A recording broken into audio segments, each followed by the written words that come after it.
Why rich people tell you to invest while they quietly hold cash. You've probably heard this before. Just keep investing. Stay in the market. Long-term wins. Sounds smart. Sounds responsible. But here's the uncomfortable truth. The same people telling you to stay fully invested are often sitting on massive piles of cash.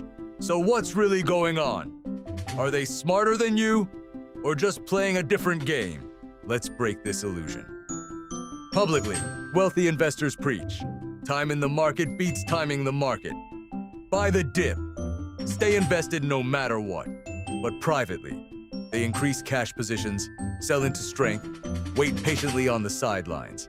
This isn't hypocrisy, it's strategy. Because what they say is for the crowd, but what they do is for protection.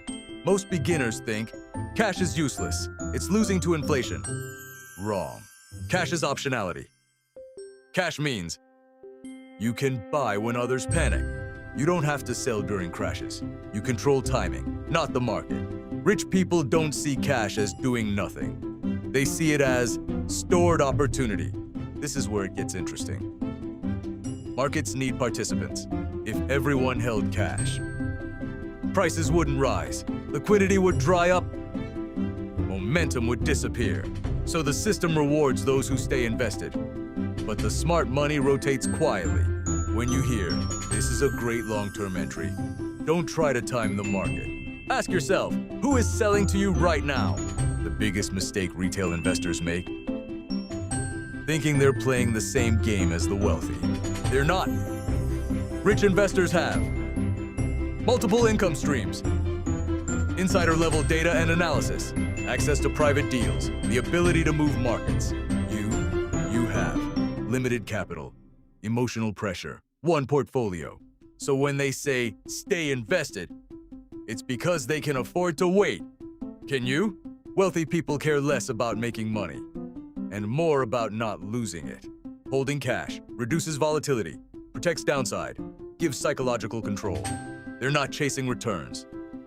They're managing risk. That's the real shift. This doesn't mean sell everything and hold cash. That's not the lesson. The lesson is balance. Smart approach. Stay invested, but not blindly. Build a cash buffer, 10-30%, depending on market conditions. Deploy cash strategically, not emotionally. Think like this. Where is my flexibility? Not, how do I maximize returns right now? The biggest edge in investing isn't information, it's behavior. Rich people don't win because they know more. They win because they wait longer, panic less, act when others can't. And most importantly, they keep cash when it feels hardest to do so. If you want to start thinking like real investors, not just following headlines, subscribe. Because in this channel, we don't just talk about making money. We talk about keeping it. Be honest. How much cash are you holding right now? 0%, right? 10%, home, or 30% plus?